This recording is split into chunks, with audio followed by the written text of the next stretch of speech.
September 29 India Pakistan Asia cup match. దీంట్లో దాదాపుగా ఏ జట్టు గెలుస్తుందో ఇరు జట్లకు కూడా ఎంతో టెన్షన్, ఎంతో ఉద్వేగపూరితమైనటువంటి మనుషుల యొక్క మనస్తత్వాలు ఆ రోజు అలా ఉంటాయి. ఎందుకంటే మరి భారతదేశం ఆడుతుంది ఒక మామూలు దేశంతో కాదు. దాదాపు మనకు స్వతంత్రం వచ్చినప్పటి నుంచి కూడా ఒక శత్రు దేశం, దాయాది దేశం. ఆ దాయాది దేశమైనటువంటి పాకిస్తాన్తోని ఆసియా కప్ ఫైనల్ దగ్గర సోనీ మన లైవ్లో సుమారుగా 8 గంటలకు మ్యాచ్ ప్రారంభమైన మొదటి దశలో చూసినట్టయితే మ్యాచ్ ఆడినప్పుడు పాకిస్తాన్ మొదట బ్యాటింగ్ చేయడం జరిగింది. తర్వాత ఇండియా బ్యాటింగ్ చేసింది. బౌలింగ్ విషయంలో కూడా ప్రతి బౌలర్ కూడా పాకిస్తాన్ పైన గెలవాలి, భారత్కు మన జాతీయ పతాకాన్ని మనం సగర్వంగా ఎత్తుకోవాలి అనే ఒక లక్ష్యంతోనే ప్రతి క్రీడాకారుడు కూడా ఆడడం కూడా జరిగింది. ఏమైతేంది మొత్తానికైతే మన బ్యాటింగ్ వచ్చినప్పుడు అద్భుతమైన ప్రదర్శన. తిలక్ వర్మ ఒక్కసారి వెలిగాడు. ఎందుకంటే మామూలు దేశంతో ఆడే దేశం పరిస్థితి కాదు, అది ఫైనల్. అందులో పాకిస్తాన్తో ఇండియా ఆడడం. ఆ పరిస్థితిలో చాలా మటుకు మెయిన్ ప్లేయర్లు అందరూ కూడా వాళ్ళ బాధ్యతాయుతంగానే వాళ్ళు ఆడి వెనుదిరగడం వెళ్ళిపోయింది. అంతా మొత్తం కూడా ఆ మ్యాచ్ అంతా కూడా మొత్తం తిలక్ వర్మనే నడిపించాడని మనం చెప్పుకోవచ్చు. ఏముంది, అద్భుతంగా తన షాట్లతోని చాకచక్యంగా ఎలాంటి బాల్నైనా కూడా బౌండరీకి తరలించే పరిస్థితుల్ని తిలక్ వర్మ మ్యాచ్నంతా కూడా చాలా టెన్షన్ లేకుండా తీసుకెళ్లాడు. మళ్ళీ అసలు సిసలైన టెన్షన్ అనేది మళ్ళీ పాకిస్తాన్ ఇండియాలో కనిపించింది. ఏం కనిపించింది అక్కడ అంటే సుమారుగా 10-11 రన్లు ఒకటే ఓవర్ ఉండే. ఆ ఓవర్లో అద్భుతమైన 6 అది. ఆ 6 అంతా కూడా మ్యాచ్ మొత్తం కూడా టర్న్ అయిపోయింది. తర్వాత మన ఇండియా గెలవడం జరిగింది. మన త్రివర్ణ పతాకం దాదాపు దుబాయ్లో సగర్వంగా ఎగరడం జరిగింది.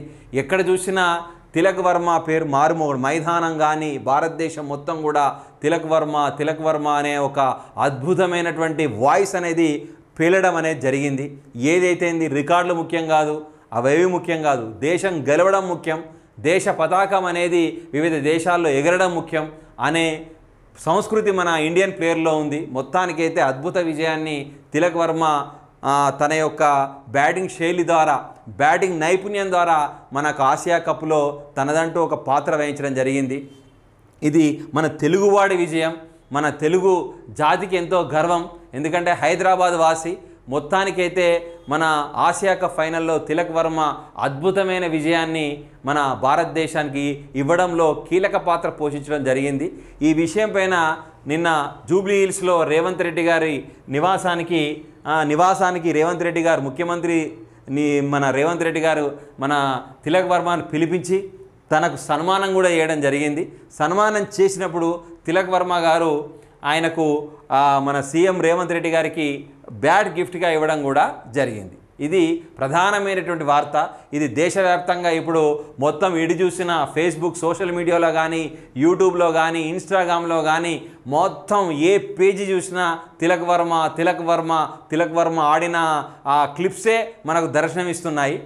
అలాగే అందుకే ఈ విషయంలో కూడా, స్పోర్ట్స్ విషయంలో కూడా రేవంత్ రెడ్డి గారు, ముఖ్యమంత్రి గారు ఎప్పుడు కూడా రాష్ట్రంలో స్పోర్ట్స్ ఆటలను అభివృద్ధి చేయాలనే విషయం పైన కూడా ముందుకెళ్తున్నాడు. మరి మన హైదరాబాద్ రాగానే తిలక్ వర్మను సన్మానించడం కూడా జరిగింది. సీఎం రేవంత్ రెడ్డిని team India cricketer Tilak Varma Hyderabad Jubilee హిల్స్లోని ఆయన నివాసంలో మంగళవారం మర్యాదపూర్వకంగా కలిశారు. ఈ సందర్భంగా తిలక్ వర్మను రేవంత్ సత్కరించి అభినందించారు. సీఎంకు తిలక్ వర్మ బ్యాట్ని గిఫ్ట్గా ఇచ్చారు.